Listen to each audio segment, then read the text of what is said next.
for the Seattle Seahawks. Clap it up for Adam. Yeah! We're gonna first talk about the 12's. Their fans are such a big part that they call them the 12's. Everybody say the 12's. The 12. The 12's are so iconic. They went as far as retiring the number 12 jersey. And this was the first time ever in history that a team has retired a jersey for fans. Typically when we retire a jersey, we retire them for like a Tom Brady or can be Sean 12 on Taylor. the Seattle. So nobody can be number 12 on the Seattle Seahawks because that number is reserved for the fans. So Seattle retired 12, but other teams obviously didn't. Yeah. When the offense is on the field, or when the defense is on the field, there's 11 people, right? There's 11 people on offense, 11 people on defense. But the Seattle Seahawks fans are so loud and so disruptive to the other team. Like players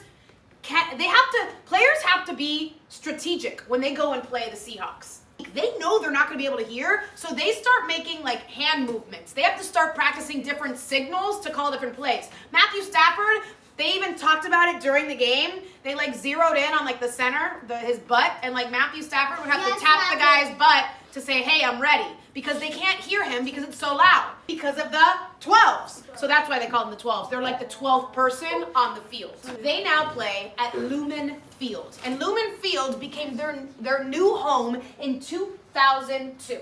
And this stadium is structured in a way, if you look, keeps a lot of noise inside of the stadium. In 2003, the 12's and the Seattle Seahawks started a new tradition. They raised the 12 flag. Do you guys know who Bill Nye the Science Guy is? No. Yes. No. Bill Nye the Science Guy was like the guy that I used to watch in elementary school. Like, you know how there's videos you guys watch to learn some things about science lessons or whatever. Like the gravity guy? Like the gravity guy, right? Well, Bill Nye the Science Guy was our guy back in the day. So raise the 12 flag, or fans, each home game day. So that's become a tradition since 2003, called the Beast Quake. Now, the Beast Quake is one of the most memorable moments at Lumen Field. Now, Marshawn Lynch, he is now retired. He was a running back on the Seattle Seahawks. As we know, Lumen Field gets really, really loud. Now, Marshawn Lynch had a play where he was breaking tackles and breaking through people and went for a touchdown. And the stadium got so loud on a seismograph, which is something that measures earthquakes, it registered like there was an earthquake in Seattle. Because the stadium got so loud.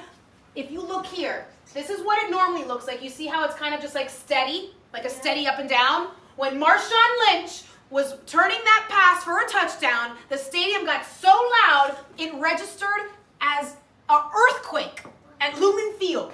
The Seahawks crowd created a mini earthquake during Marshawn Lynch's climatic touchdown run in Saturday's playoff win. This was on January 8th, 2011. This is from a fan perspective. So this is a fan recording it in the stadium while he's there. This is a playoff game.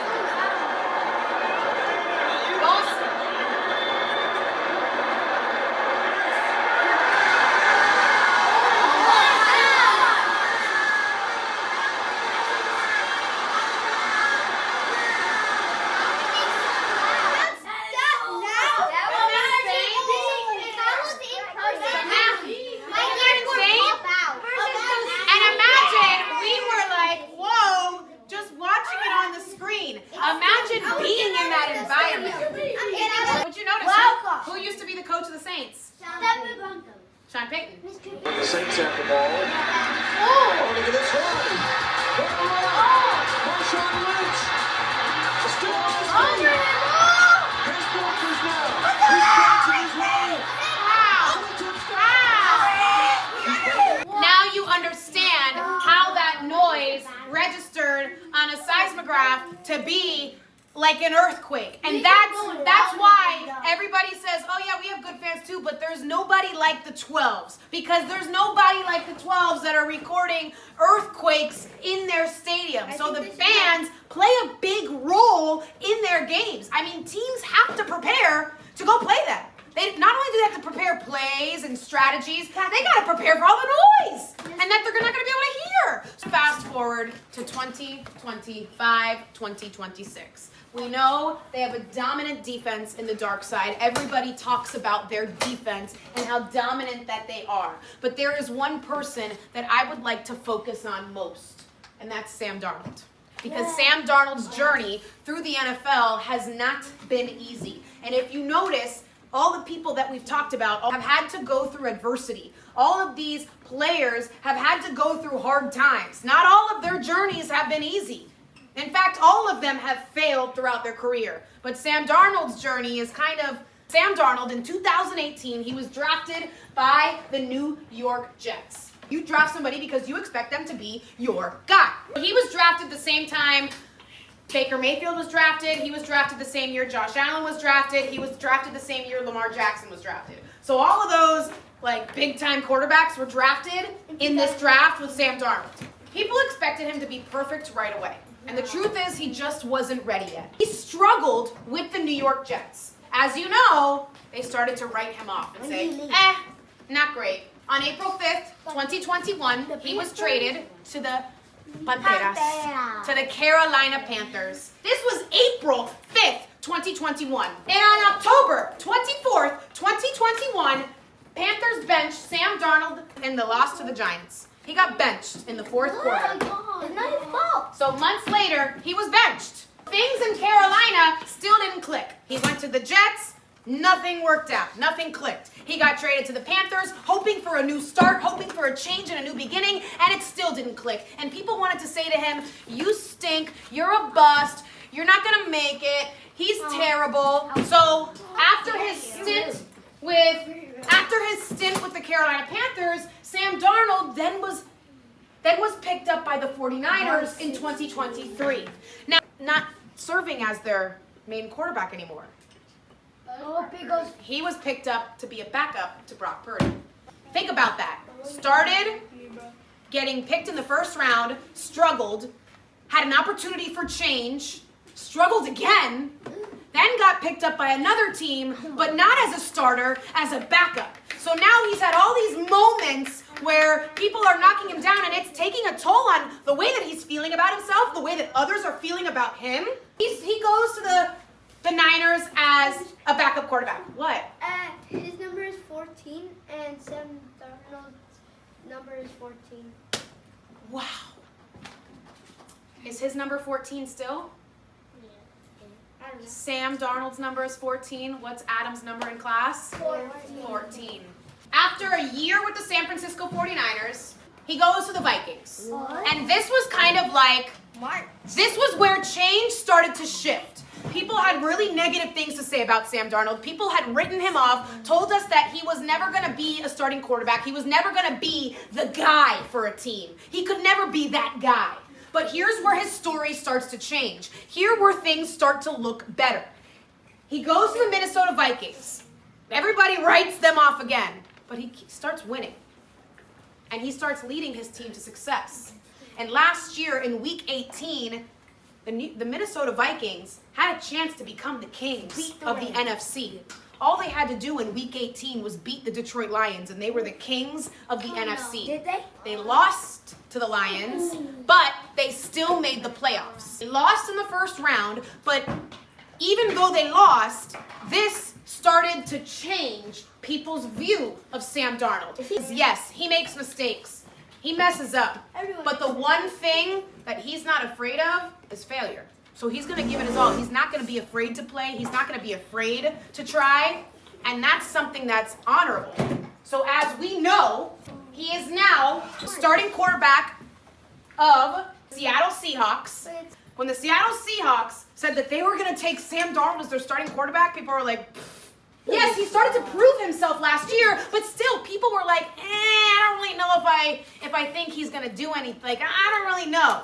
His first season with the Seattle Seahawks, he leads them not only to the playoffs, he leads them, Adam, to be the kings of the entire NFC, number one in their conference, and now he is leading them to the Super Bowl. And as we know, it takes a team, and the defense is a big part of that, but so many people had doubts about him. And now he is proving them wrong. But it didn't happen overnight. He was drafted in 2018. This is 2025. It's taken him a long time to get to this point. Sometimes you're not going to go get a Super Bowl in your first year or your second or your third. But he never gave up on himself. Even when everybody was trying to give up on him, he believed in himself.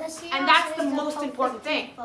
Sometimes it might take time to find the place where you fit, to find the place where you belong, and the place that helps you succeed.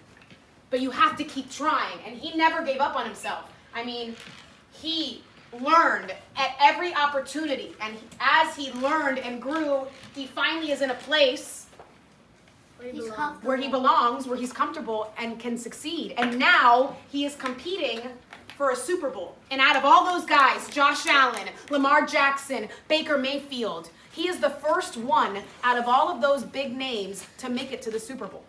So his story can be a message that growth takes time. It's not going to happen overnight, but you have to believe in yourself, and you have to believe in the process, because this is living proof of that growth. This is his first team meeting as a head coach. I want us to just take a minute here and fast forward to January, NFC Championship. It's 30-something degrees. All right, it's wet, it's windy. Okay, but it's just right for us. He's telling his guys to visualize themselves playing in the NFC Championship. Putting that vision in his brain, by putting that vision in their brains, they could believe it and they could see it and they could have something to work towards. That's why writing your goals down, writing the things you want down, and speaking them out loud is one step to getting what you want.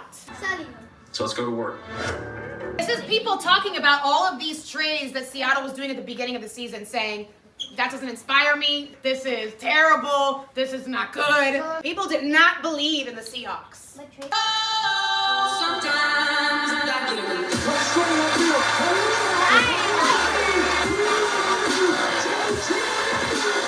While the whole world tries to tell you who you are, just show them who you are.